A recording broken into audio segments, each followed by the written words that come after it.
Screaming mummy. Discovered in 1886, a mummy with an agonized expression on his face has long since been the object of speculation. This mummy has all his organs intact, which is not customary with mummification. Many interesting theories have arisen, though none have been proven right or wrong. Bob Breyer, a University of Long Island archaeologist, speculated that two parties were responsible for the mummy's agonized expression. One was the murderer, while the other ensured full preservation of the body.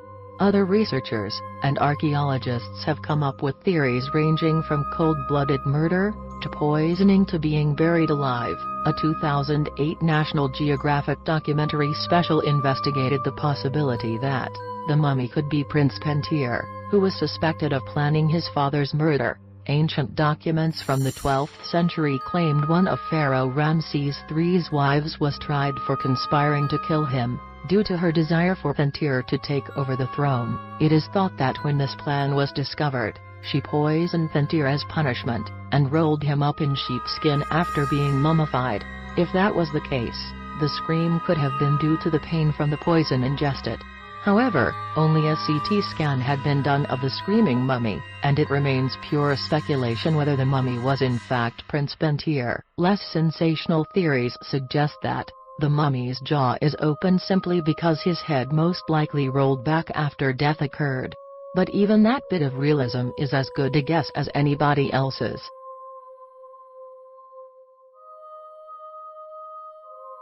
Panxian Caves. The Panxian Dadong Caves are known to have housed humans 300,000 years ago.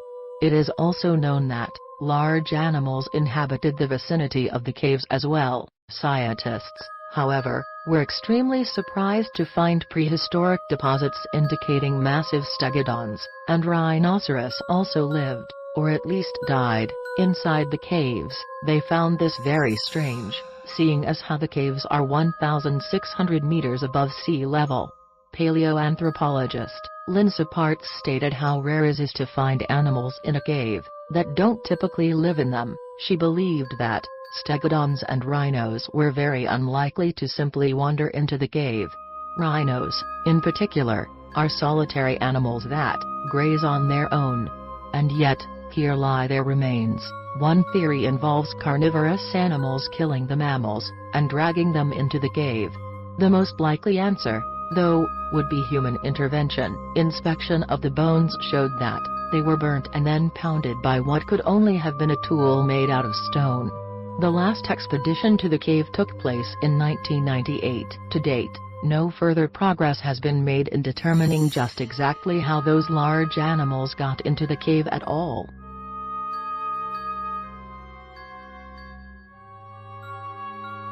Ever-burning lamps.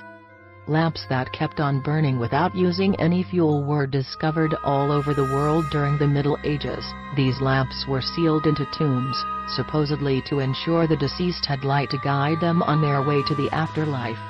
Some of these tombs were opened years later, and the lamps were still burning. Superstitious types became terrified of this phenomenon, destroying any ever-burning lamp they came across.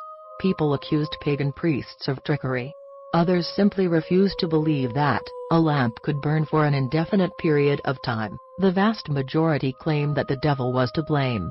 Speculation was also rife that Hebrew communities had discovered and preserved what today is known as electricity. According to the legend, a French rabbi named Jechel possessed a lamp that could light up by itself, with no fuel or wick.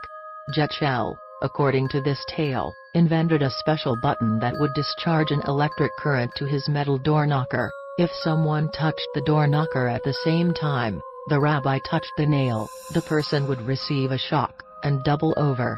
Even with electricity being a common thing nowadays, all who have tried to replicate the ever-burning lamps have failed. Therefore the question remains, how were these lamps able to keep burning for hundreds of years without fuel?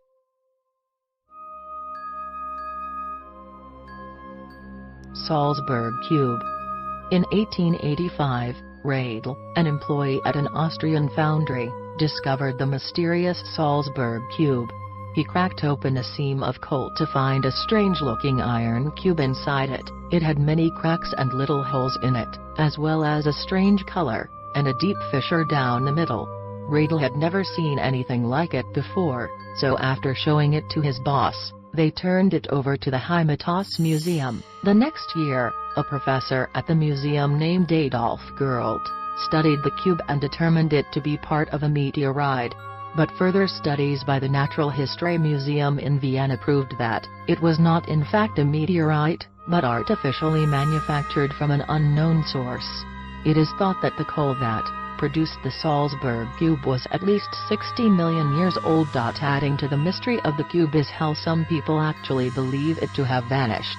The reasons for this range from it being part of a shadowy conspiracy to it simply being debunked as a worthless piece of rock and tossed away as such. This, of course, ignores the fact that the cube does in fact exist, and can be found safely on display at its usual home, the Hymetos Museum in Vienna.